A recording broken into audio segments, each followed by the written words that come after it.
Many historians believe that Henry McCarty, later known as Billy the Kid, was born in New York City in either the fall or winter of 1859. Despite many years of research, historians have been unable to pinpoint his exact birth date.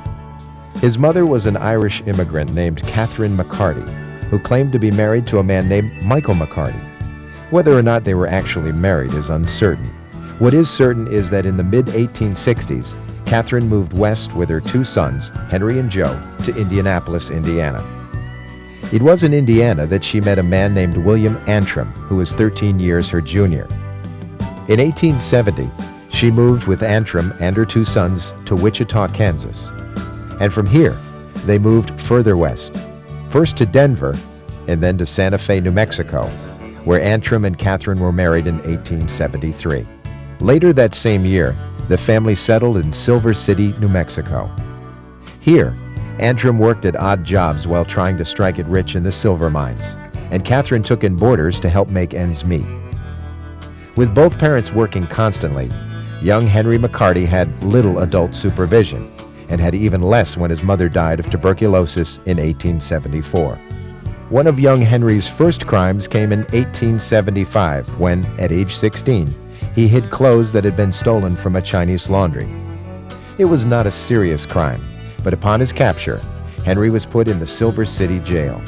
He was not, however, held in a cell. Instead, he had the run of the jailhouse corridor. Showing a daring and cunning that would serve him well in years to come, Henry escaped by climbing up the chimney. How Henry spent the next 2 years of his life is a question historians have been trying to answer for years. In the late 1870s, however, Henry, now known as Kid Antrim, turned up at Camp Grant, Arizona. Here, the teenager would turn to a life of crime and commit his first murder, when in a barroom fight, he gut-shot and killed a local blacksmith named Windy Cahill. Billy fled Arizona and arrived in Lincoln County, New Mexico in the fall of 1877 as a member of the Jesse Evans outlaw gang. Evans was a rustler and a murderer who terrorized much of the central and southern New Mexican territory. What's more, he was an ally of James Dolan. Shortly after Billy's arrival in Lincoln, Billy left the Evans gang and signed on as a hired hand with John Tunstall. Although there is no record of the Kid and Tunstall spending much time together, young Billy did admire the sophisticated and refined Englishman.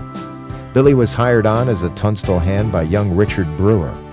Brewer had a ranch of his own, but also worked as Tunstall's foreman on the Rio Feliz spread.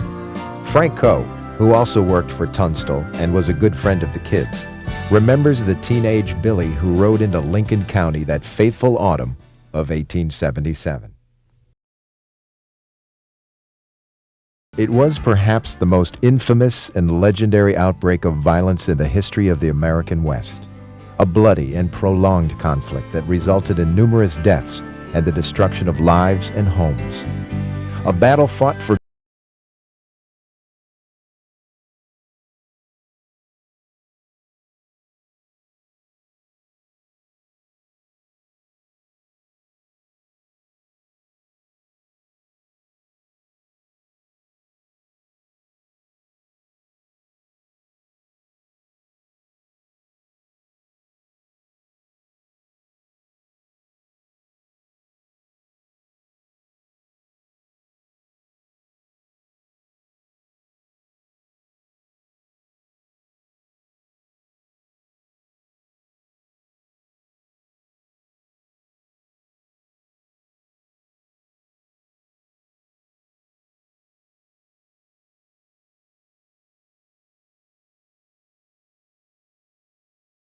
bound on its streets and in its simple adobe buildings. To walk through the town of Lincoln is to travel in time, to go back over 100 years to an era when this small village on the Rio Bonito River was the center of war in Lincoln County.